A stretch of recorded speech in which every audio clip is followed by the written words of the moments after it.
session with Honorable Judge Rod Thompson. All right, good afternoon, everyone. Good afternoon, Your Honor. We're here because of a case of Mr. Felix is seeking a divorce from Mr. Brock. He wants him out of his life because he states that Mr. Felix borrowed a watch worth over $20,000. Mr. Felix claims that when he gave his watch to Mr. Brock, he was to return it, but it was lost. Mr. Brock claims that it was lost at a wedding. Mr. Felix states that he heard from a family friend that Mr. Brock sold the watch to purchase a car. Is that correct? Yes. All right. So a few days after that, Mr. Brock says that he lost the watch, and that the car didn't come from the watch being sold or whatnot. So he's denying that claim. Is that correct? That's correct, Your Honor. All right. So Mr. Felix, you claim that Mr. Brock's been residing with you for the last 2 years. Yes. Since Mr. Brock being released from prison? Yes, staying inside my house, doing everything. Okay. Just disrespecting me and running over me. Okay. You asked for compensation for taking care of your cousin for the last 2 years? Everything. For everything. Okay. All right, so before we get into this proceeding, we first need to ensure that you guys understand what's going to happen here. I'm going to decide whether or not you guys are going to divorce or reconcile this relationship. Is that understood? Yes, Your Honor. I'm going to try to get down to the facts. I'm going to ask some questions, and I want you guys to really explain to me what's going on so that I can make the final conclusion on what is right in this case here. So I can decide if there's any compensation or if there's anything that also needs to be added to this case. So, Mr. Felix, we're going to start with you with this whole story about this watch. What kind of watch was this? It was a gold Rolex with diamonds in it. Not a plain Jane, diamonds in it. It was a bust down.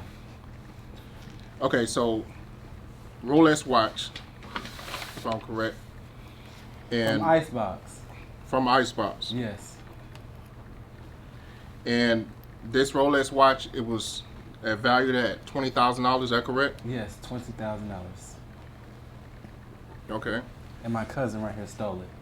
Okay, you say he stole it. Now, you let him borrow it? How did this? He was going to a wedding, and then he asked me, can he borrow it? I let him borrow it. He said he was going to give it back. I haven't seen it since then. Okay, and how long were you supposed to let him borrow that watch? Just for that one day. That one day turned into forever. All right, so it was one day. Mr. Brock was supposed to, after this wedding, return the watch back to you. Yes. Correct? Yes. Okay. Tell me, how did you learn after the one day that something happened to the watch? I mean, did Mr. Brock ignore you? My best friend right here, she told me that he was with her and that he was spending money on her and that he told her that he sold the watch. Don't believe that trick. Okay. This so, is my best friend. She would never lie to me. Okay, so you got a witness. That's a flex. All right, so I'm going to want to hear from this witness in a second. Man, we ain't got to hear from her, man. She ain't even trustworthy for real, man. Whatever. Man, she the bust down with the homies. All right, Mr. Brock, I definitely, I'm going to give you an opportunity. So one other thing too, Mr. Felix, I want to ask you, you also state that he had been living with you for 2 years since he got out of prison. Paying no bills, eating my food. Wow, that's a story we tell a He lot. puts no food into my house. He takes everything. All he does is abuse me. I really just want him to be gone for real. After he stole my watch, I have nothing. He steals from me. He steals everything. He got to go. All right, so was there? Okay, I understand because a lot of times people go to prison, they have to rely on family members to to come back to. But it seems like there's some things that you guys were doing beforehand before Mr. Brock went to prison. So I'm gonna Ain't trying to tell that part, Your Honor. So did y'all have like a lease agreement? Was there any type of contract that he was supposed to pay any bills or anything like that? Did y'all have something in place to say, hey, you're supposed to pay this S amount of dollars or anything like that? Yes.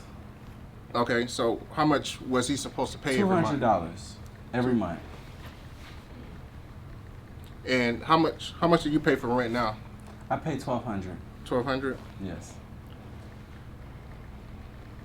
And so at this time, Mr. Brock has paid absolutely nothing for the last 2 years? Absolutely nothing. Okay. All right, so And $1,200 is my mortgage because I don't rent my house. I own my house. $1,200 is my full mortgage. okay. Yes. All right, so Mr. Brock, Mr. Felix states that he allowed you to borrow a Rolex watch worth over $20,000 for one day. So I want to give you the opportunity to tell your side of the story so that we can kind of understand what happened. So if you can allow us to hear what facts that you can bring, and then we'll go from there. Man, borrowing that Rolex was the worst thing I done did since I got arrested. First time I done put a suit on in 10 years. I had finally got me a suit, some nice shoes. So I think, man, I'm gonna go hit my cousin up. He got a nice little timepiece I can wear. So I hit my cousin up, I got the timepiece. He said, all right, cool. Man, I pull up to the wedding. It's in the hood. Ray Bunetta getting married. Little Peasy running around. But I see some folks, I don't know, I'm in the wrong hood. I ain't got no colors on, but I mean, shit, if you done been in prison with me, you know. But I get over there, dude I had a problem with in prison, woo. Dude jump out the back of the book, man, I get my ass beat. Getting stomped in for a Rolex. I ain't even get to work for more than an hour. They ran off, and I dipped out, and that was it. I came home a couple days later, suit messed up. I come in the house, he talking to me about the dogs. Talking about the dogs and shit on the floor. Dogs done tore up his carpet. Man, I ain't been home all day. I'm missing a tooth. I done got my drawers ripped running from another dog. I done sat up here tried to catch Marta back, and I'm gonna sit up here looking like a J, and he wanna come up here and talk about these motherfucking dogs. Man, damn them dogs. You keep talking about me about them dogs, I'm finna be Mike Vick. I ain't finna be no more dogs. Wasn't some of them dogs yours too? Oh, the whole house was mine, but I'm gonna let you talk about that before we get into it. Oh, yeah. Because while you talking about this $1,200 house you got, back when I was flipping bricks and you was working at Family Dollar, you wasn't worried about nothing. That's his responsibility. No, that's my house, homie. Let's tell the truth. That's my house. He bought the dogs from my grandma's house. He went to Aunt Ann's house and got the dogs. He done bought them over my house. That ain't even your house. Tearing my house up. That ain't your house. Come on now. If we finna tell the whole truth, you know you ain't had no money to be paying $1,200 in mortgage before I got arrested. Okay, so Mr. Brock, so you're stating that when you borrowed this watch, you wore it to the wedding, and at the wedding there was an incident where there was a couple of individuals that you was engaging with, and that's how the watch came up missing. So yeah, some dude named Mario. And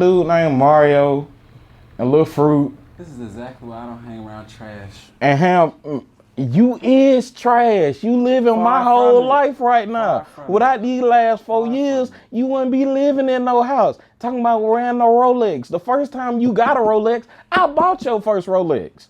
Lies. Back when you were still putting Payless shoes on layaway. Mr. Brock, so at that time, so when you left the wedding, you didn't have the watch anymore because Mr. Mario relinquished you of that watch. Is that what you're saying right now in front of the court? Yeah, it was either my life or the watch. So I gave him the watch.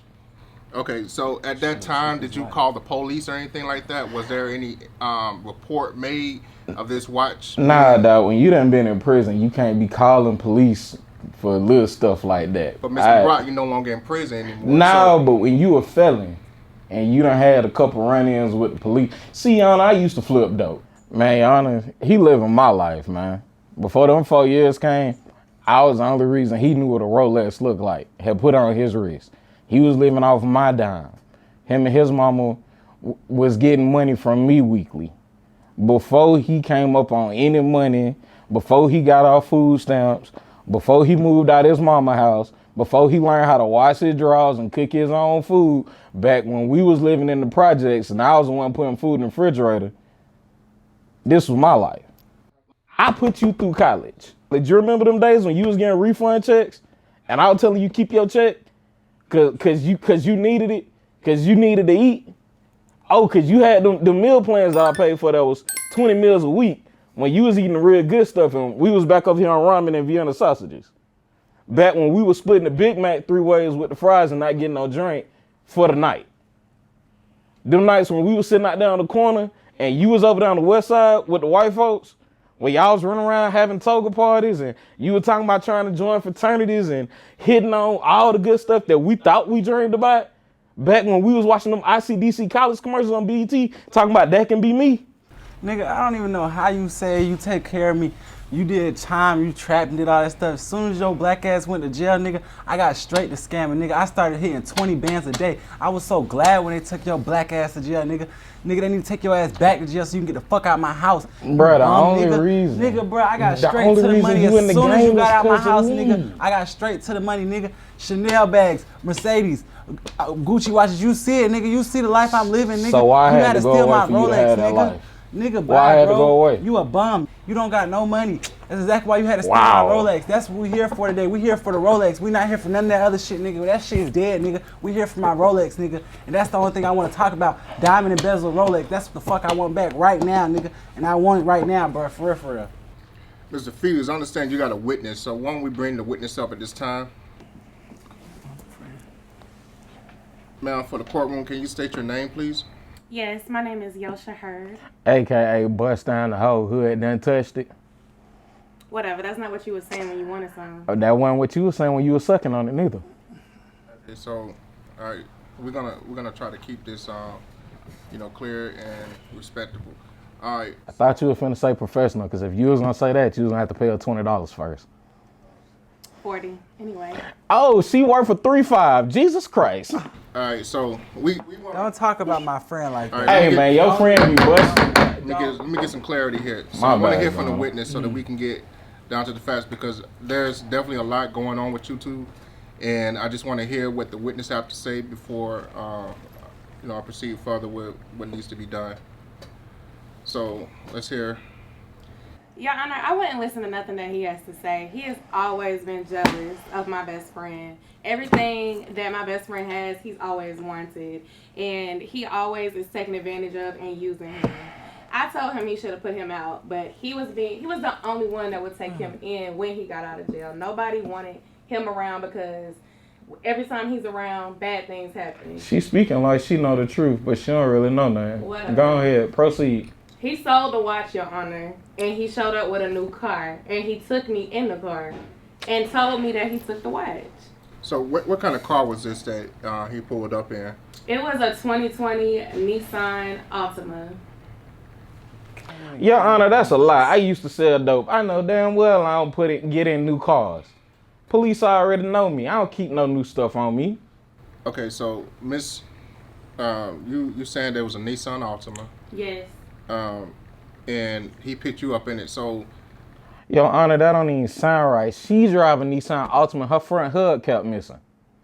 okay, so thank you for the information, Mr. Brock. I appreciate that. All right, so you're saying that he picked you up. So are you guys friends, or were you friends before this situation? How did you guys? He know always each other? trying to get with my friend right here. He always Basically. doing that. He be in my house, walking through my house, ask my friend number. You live with me. At the end of the day, he just trying to get with my friend. My friend is not finna be with him though. Your She don't friend want him. already been with me and she a cheap date. She don't want you, Whatever. boy. Bye. Whatever, you weren't saying that. I rented that 2020 Nissan Altima and took it right back to Enterprise that next morning after I dropped you off after your little $4 Waffle House meal. That's not what I you took said. it on back. That's not what you said when we was on the date. Though. You right, That's but not you what was said when sucking wanted to me pull up. So my question is, at the Oh time, my did he goodness. tell you that he bought the Nissan Altima, or he's saying that he rented it? So did you? No, for Your sure. Honor. He said to me that he bought the Nissan Altima. He said he came up on some money, and he was able From, to get a new car. from selling my watch. And so when you put two and two together, his watch was missing. You come up with a new car. You sold the watch. You a liar. Your Honor, I have the Enterprise receipt right here.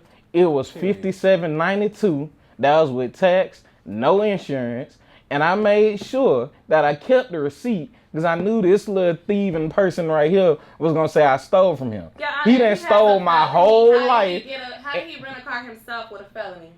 I can rent a Make car it with a make sense. felony. I can't You went vote. and bought a cash I car. can't vote. You went I and can't bought a drink cash alcohol. car. I You can't are smoke such a weed. I can't be liar. around strippers. You are such But a I can liar, definitely rent a car. period. Don't listen to Okay, nothing so he's saying. what I want to find out is okay, so after he picked you up in the vehicle. You guys went and hung out, and somewhere along the line, did he ever indicate at all that he, bought the car? How did he come across the money or whatnot? Because, I mean, again, Mr. Brock just got released from prison 2 years ago, and, he's living with Mr. Felix now. So at any point in time, did he ever say, hey, listen, I got this money from doing this? Did you know at the time that Mr. Felix's watch was missing at the time? Did he tell you anything of that sort? He basically told me that he sold the watch and he was able to buy a car and get some other things as well. So he admitted to you that he actually sold the watch to get the car? Yes. Because so he been trying to ask me out for so long, and I really wasn't interested because he don't have shit. So then, finally, he showed up with a car, and he was like, look, I got a car, I'm getting on my feet, I really want to take you out. It don't have to be nothing too casual. So yeah, we went to Waffle House, but he told me all this. No, Waffle House was the morning after. And I tried to give him the benefit of the doubt. You had cheese eggs this morning. Let's not flex. So... This nigga And randomly, if I ain't got shit and I randomly live with him and I pop up with a new Nissan one day out the blue, you really think, who am I gonna sell this watch to? I'm a felon. I can't even sell the watch to the other dope boys, cause I can't be around the other dope boys. I rented it cause I heard you and your girlfriend Letitia talking about what it take for a nigga to take you out on a date and smash. You gave me my own How to Smash You for Dummies handbook, and I used it, and you ended up looking like a fool. I'll take it. I understand that you're trying, to get your message out. I want to hear from the witness right here so that I can come to a conclusion, because it's a mystery right now on what's going on, and there's so much right here that I really gotta dig in a little bit more before I actually give my conclusion. So I guess one more question for the witness here.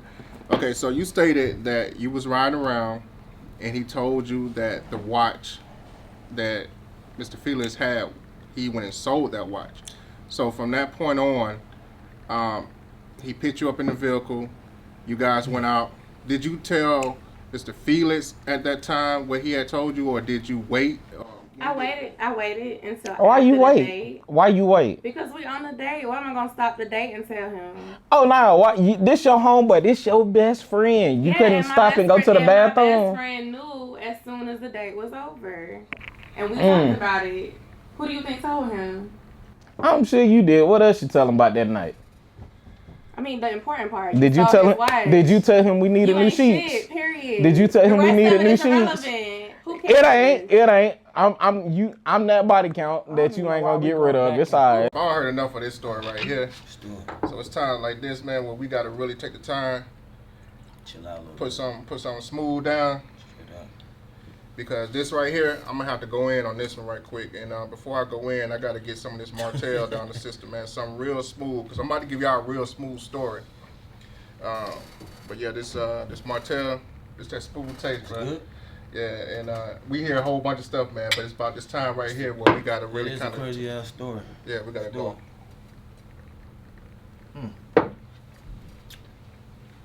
A whole shot, Judge? Hey, You good? Sometimes the job requires that. Sometimes I'm fuck what everybody else think. This is my courtroom. It's these moments right here.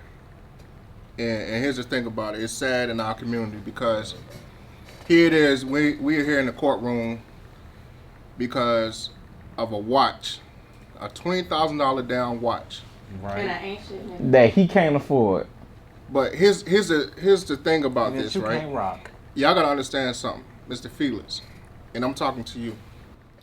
Because it's times like this in our black community when we have individuals who are sitting around capping out in the streets, Instagram flexing with expensive jewelry, money, all them things there.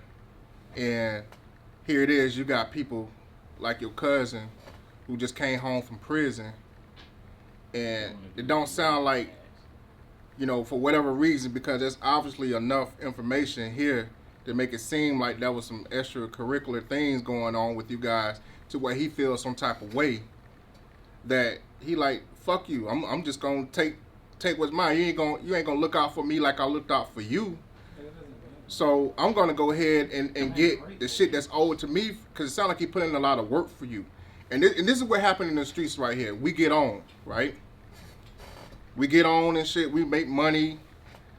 Motherfuckers be out here, you know, trying to show out for the Instagram. The last thing that we notice is that the people that's around us to help us get to where we at, they starving. They team, you know, you around here eating. You see, I ain't starving. You ain't starving, but look at your family is. And this is what happened with a lot of dudes and females. They get on and they don't put their team on. They help them get them where they at. And I understand we're in a courtroom environment, but we're going to keep it real because this is what this is, this street court. So we're going to do street talk right now. So with this street talk, this is what I'm going to tell you the real. But the real talk is this. Before niggas got properties, before niggas own cars, real estate and all that, they out here buying jewelry. You out here with $20,000 Rolex watches and your people starving. They out here hungry. Okay, because I'm supposed to take care of myself. Not you take care of yourself, but understand this right here. You got to take care of the people that help you get to where you got. Now, you got a family member that went to prison that put in that work to get you where you needed to be. And where we at in today's society is our community. When we get to this money, we getting this bag, we ain't taking care of our family. We going out, we throwing money in the strip clubs, we throwing money all out in the streets everywhere else, but we ain't taking care of our own. We out here, so you lucky in the situation you at, you lucky he just sold the watch. Because there's other times where your own family members will come in and get you and do much worse. They do worse. That's worse stories out here than just going to a wedding and this watch getting stolen. And understand, it's a possibility that the watch did get taken by Mario. Because again, you know, dudes, they sit on you, they watching. You out here on Instagram, you on the social media, you flexing and all that. People be watching. I think it was a situation with Pop Smoke. He accidentally left an address on, and look at him now. We ain't trying to be in that no more. We got to learn today that the whole situation is that when we get on, we got to do some better things with wealth. We got to do black wealth. We got to buy properties. We got to buy real estate. We got to start investing in things, because just going out here and throwing money at just jewelry. Gucci don't give a fuck about you. Nah, Them motherfuckers got, you see the shit they did with blackface and all that? Don't give a fuck about us. We lining up every single day in the mall, and these motherfuckers don't give a damn about us. But here it is, you got a cousin over here who's starving. Man, look how big this nigga is. You think this nigga starving? Nah, that ain't even it. You weren't saying that shit when I was feeding your ass, was you? But see, they ain't even it. The thing is that you got, when you get on, and I shouldn't be telling you this from my standpoint, but y'all story is the same story that go on all across the globe in the United States, everywhere, when a person getting money and they out shining and they not putting their team on right. They're not taking care of their people right. You got people that make sure you get to where you need to be. He ain't never wanted to put. But that ain't never gonna happen that way. What we gotta understand is that you got to take care of your people. I was 10 years old, and I mean, me and my brother, we hungry as I don't know what. You know, like, man, we got to figure this out. But at a young age, we knew that we had to depend on each other, and we had to move off each other. We knew we had to lift each other up and build a team around what we wanted to do. I learned this at 11 years old, that, man, you don't pay yourself first. You pay everybody else. That's the first principle in business. You pay yourself last. You the boss. Nah, bro, he get all his stuff. He the boss. Right now, you the boss. So you don't pay yourself first. You pay yourself last in the situation. You don't go ahead and, you know, be out here and your people out here, they watching you going to the malls with all the bags and all that, and they standing behind you and they rooting you on. But you got to think, one in a situation like that, look what happened. Now this guy come and take what you got, what you endured, because he hurting. So what I'm gonna do is I'm gonna dismiss the case, and I'm gonna say that you guys need to work it out. Because here in the end, your man hurting. This your family. He went to prison on some stuff that sound like y'all was involved in that we not even going to get too deep in. But what I want to do is tell you two is that y'all become the family and y'all work it out. I don't care what y'all do on the streets, but all I know is lift each other up and keep showing each other love and support each other in what y'all doing. Because if you're going to do it to the really, or don't do it at all. And that's my verdict. Fuck that nigga. We'll work it out. You gonna pay what you owe. Bleed up. Fuck that nigga like I said. Alright. You'll be seeing me real soon, my nigga. You'll be seeing me real soon.